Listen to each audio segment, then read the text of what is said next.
हाय दोस्तों, आपका ममता जी के स्टडी में स्वागत है। आज मैं आप लोगों के लिए एक ऐसी कहानी लाई हूँ जिसे सुनकर आप खुश हो जाएंगे। खूंटे में मोर दाल है, बहुत अच्छा कहानी है, आप लोग सुनिए।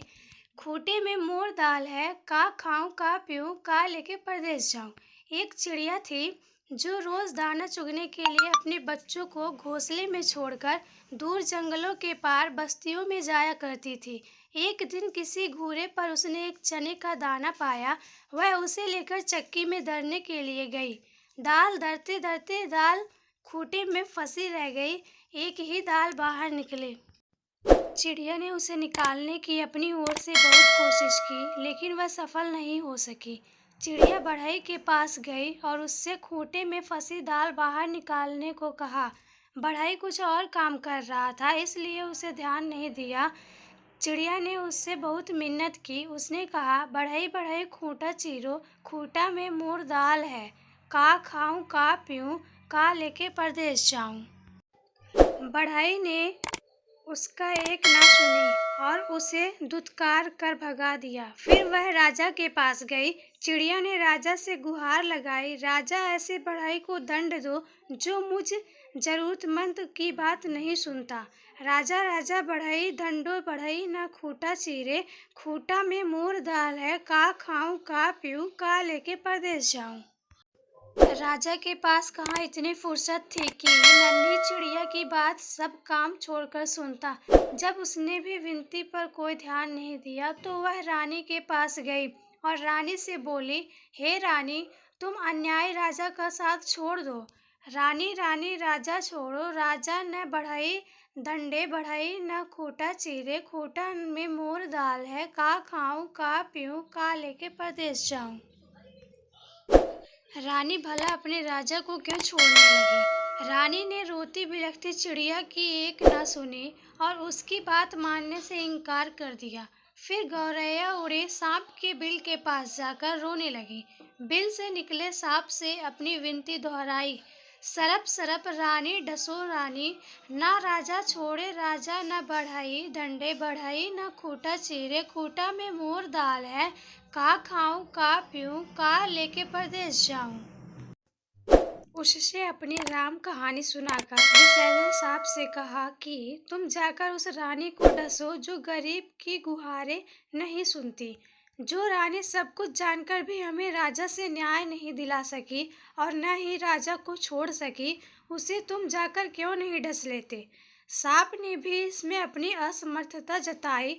तब भागी भागी गौरैया जंगल में जा पहुंची और उसने बांस से विनती की कि तुम लाठी बनकर उस सांप को मारो। गौरैया ने कहा, लाठी लाठी सांप पीटो, सांप न रानी डसे, रानी न राजा छोड़े, राजा ने बढ़ई डंडे बढ़ई न खूंटा चीरे, खूंटा में मोर दाल है, का खाऊं का पीऊं का लेके परदेस जाऊं। बांस की लाठी भी भला उस नन्ही गौरैया के लिए उस सांप से क्यों बैर मोल लेती। उसने भी इनकार किया तो गौरैया गुस्से से भर उठी और उड़कर भुड़ भुंजे के यह भभक रही आग के पास पहुंची और उसे ललकारा, हे आम, तुम सारे जंगल को जलाकर राख कर दो जिसमें वह बांस के पेड़ हैं। जिसकी लाठी मुझ गरीब और बेसहारा के लिए नहीं उठती, कोई मुझे मेरा हक नहीं दिलाता। आग ने जब सारी बात विस्तार से जाननी चाही तो गौरैया ने अपनी राम कहानी उसके आगे भी सुना दी। लाठी न विषधर मरे विषधर, न रानी डसे, रानी न राजा छोड़े, राजा न बढ़ई दंडे बढ़ई न खूंटा चीरे, खूंटा में मोर दाल है, का खाऊं का पीऊं का लेके परदेस जाऊं। फिर आग ने जब इतनी छोटी सी बात के लिए जब गौरैया की बात मानकर पूरे जंगल को जलाना ठीक नहीं समझा और जंगल को जलाने से इनकार कर दिया तो गौरैया बहुत दुखी हुई, लेकिन निराश नहीं। वह सागर के पास पहुंची और उसे अपनी पूरी बात सुनाकर आरजू की, सागर सागर आग बुझाओ, आग न जंगल जरे, जंगल न लाठी भेजे, लाठी न विषधर मारे, विषधर न रानी डसे, रानी न राजा छोड़े, राजा न बढ़ई दंडे बढ़ई न खूंटा चीरे, खूंटा में मोर दाल है, का खाऊं का पीऊं का लेके परदेस जाऊं। विशाल सागर भला गौरैया की इस गुहार को क्यों सुनता। वह अपनी मस्ती में हंसता हुआ गुजरता रहा और गौरैया उसके किनारे अपना सिर धुनती रही। सुबह से शाम होने को आई। गौरैया को जब यहाँ भी न्याय नहीं मिला तो वह हाथी के पास पहुँची। हाथी के पास उनसे अनुनय की कि तुम चलकर मुझे न्याय दिलवाओ, उस समुद्र को सोख लो जो मुझ दुखियारी की हंसी उड़ाता है। बलवान होते हुए भी अन्याय के विरुद्ध खड़ा नहीं होता। जानते हो हमारे साथ क्या क्या गुजरी। और वह मना कर रही पूरी व्यथा कथा हाथी को सुनाने लगी। सागर ना आग बुझावे, आग न जंगल जारे, जंगल न लाठी भेजे, लाठी न बिस्तर मारे, बिस्तर न रानी डसे, रानी न राजा छोड़े, राजा न बढ़ई दंडे, बढ़ई न खूटा चीरे, खूटा में मोर दाल है, का खाऊं का पीऊं, का लेके परदेश जाऊं। हाथी भी गौरैया की बात सुनकर टस से मस नहीं हुआ। उसने भी उसका साथ नहीं दिया और उसकी बातों को हवा में उड़ाता हुआ अपने लंबे लंबे सूप जैसे कान हिलाते मस्ती में आगे निकल गया। अब नन्ही गौरैया का धीरज टूटने लगा। वह थककर चूरे हो गई थी। जहाँ की तहाँ बैठी लाचार सी होकर आंसू बहाने लगी। सारी दुनिया उसे अंधेरी दिखाई देने लगी। किससे किससे उसने अपनी कहानी नहीं सुनाई, लेकिन किसी ने उसकी मदद नहीं की। बेसहारा लाचार की करुण पुकार पर कोई ध्यान नहीं देता। तभी उसके पैरों के पास एक नन्ही सी चींटी आकर उसका हाल पूछने लगी। उसने देखा नन्ही नन्ही चींटियों की एक लंबी कतार एक के पीछे एक बहुत सी अनुशासित ढंग से चली आ रही है। उसने ध्यान से देखा उनका अद्भुत संगठन और अथक परिश्रम। वे बड़ी फुर्ती, तत्परता और सुनियोजित ढंग से अपना काम मिलजुल कर किए जा रहे थे। चींटियों ने आकर उसे घेर लिया और गौरैया से पूरा वृत्तांत सुना। सुनकर सहानुभूति के साथ बोली, बहन, इस दुनिया में रोने गिड़गिड़ाने से काम नहीं चलता और न ही बैठकर आंसू बहाने से कुछ होता है। हिम्मत हारकर बैठना तो कायरता है। चलो हमारे साथ, हम न्याय दिलाएंगे, कोई रास्ता निकालेंगे। चलते चलते चिड़िया यह सोचती रही कि भला यह नन्ही नन्ही चींटियाँ मेरी मदद करेंगी, जबकि बड़ों बड़ों ने मुझसे मुंह मोड़ लिया और मेरे किसी काम न आए। खैर, चलो देखते हैं, कोई तो मेरी मदद के लिए आगे आया है। चींटी बहना हमारी साथ देने वाली है तो उसकी फौज भी तो है, उसके पीछे फिर घबराना क्या। देखते हैं क्या होता है। गौरैया सोचती चली जा रही थी। तभी चींटियों ने उससे कहा, तुम किसी पास की पेड़ की डाल पर थोड़ी देर बैठो और देखो मैं क्या करती हूँ।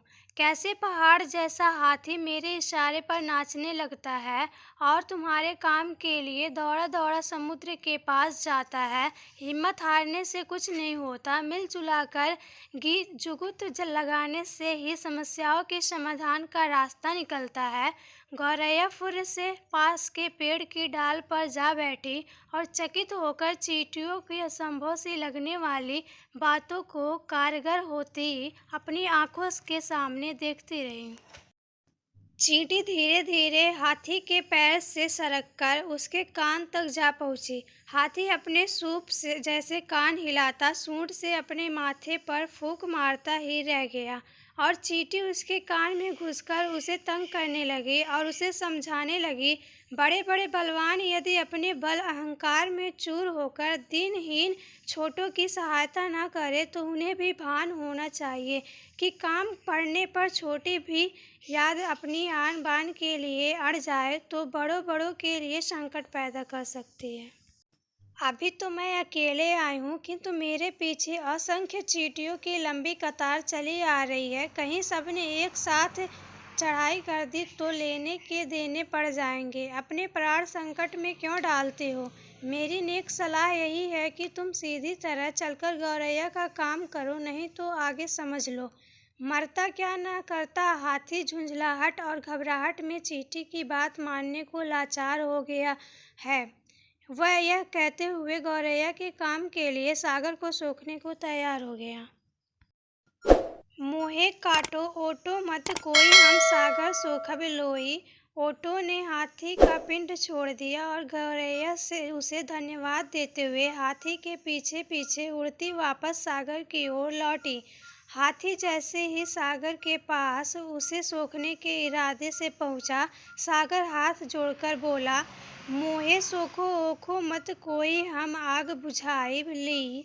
सागर जब अपनी तटों की सीमा छोड़कर आग बुझाने के लिए उमड़ा, आग ने थर थर कांपते हुए गौरैया का काम करने का वचन दिया और कहा, मोहे बुझाओ उझाओ मत कोई, हम जंगल जारब लोई। आग जंगल को जलाने के लिए बढ़ी, गौरैया भी साथ चली आ रही है। यह जानकर जंगल ने भी वादा किया, मैं लाठी को सांप मारने के लिए तुरंत भेजता हूँ, लेकिन मुझे जलाकर राख मत करो। मोहे जारो ओरो मत कोई, हम सांप के मारब लोई। सांप की क्या मजाल जो जंगल की बंसवारियों में अनगिनत लाठियों की मार से भयभीत न हो। उसने भी बिल से बाहर आकर गौरैया को भरोसा दिया, मोहे मारो ओरो मत कोई, हम रानी डसब लोई। रानी ने जब सांप को महल में आते देखा और उसके साथ गौरैया को आते देखा तो वह पूरी बात का अनुमान कर पसीने पसीने हो गई। उसने हाथ जोड़कर विनती की, मोहे डसो ओसो मत कोई, हम राजा त्यागब लोई। रानी के उस वचन के बाद भला राजा क्यों अपने हठ पर टिकता। उसे तो गौरैया के धीरज, अथक परिश्रम और सूझबूझ का समाचार मिल चुका था। उसने अपनी लापरवाही और अन्याय के लिए क्षमा मांगते हुए फौरन बढ़ई को बुलाने का वचन दिया और कहा, मोहे त्यागो ओगो मत कोई, हम बढ़ई दंडब लोई। फिर क्या था, बढ़ई ने राजा के सामने आकर गौरैया की बात न मानने का अपराध कबूल किया और थर थर कांपते हुए राजा से गिड़गिड़ाकर विनती की, मोहे दंडो वंडो मत कोई, हम खूंटा फाड़ब लोई। गौरैया ने और क्या चाहिए। गौरैया बढ़ई के साथ उस चक्की के खूंटे के पास पहुंची जिसमें चने की दाल फंसी हुई थी। बढ़ई ने खूंटे से दाल निकालकर दी और गौरैया उसे अपने चोंच में लेकर अपने घोंसले में पहुंची, जहां उसके नन्हे नन्हे बच्चे जब से वह गई थी उसकी राह में आंखें बिछाए भूखे प्यासे बैठे थे। बच्चों ने चहचहाकर उसका स्वागत किया और वह अपने चोंच से चने का दाना अपने बच्चों को खिलाने लगी और गुनगुनाकर पूरी कहानी सुनाने लगी कि कैसे उसने हिम्मत से काम किया। बड़े बड़ों ने उसकी बात मानकर उसकी मदद की, लेकिन जब वह केवल रो गिड़गिड़ा रही थी तो किसी ने उसकी बातों पर ध्यान नहीं दिया। मदद के लिए आगे आए तो वे चींटियां, जिनकी संगठित सेना के सामने हाथी भी लाचार हो गया। सच यही कहा गया है, सब उसी की मदद करते हैं जो स्वयं अपनी मदद करना जानता है। दोस्तों, मैं उम्मीद करती हूँ कि आप लोगों को मेरी कहानी पसंद आई होगी और ऐसे ही कहानी का वीडियो पाने के लिए आप मेरे चैनल को सब्सक्राइब कीजिए और बेल आइकन को दबाना ना भूलिएगा।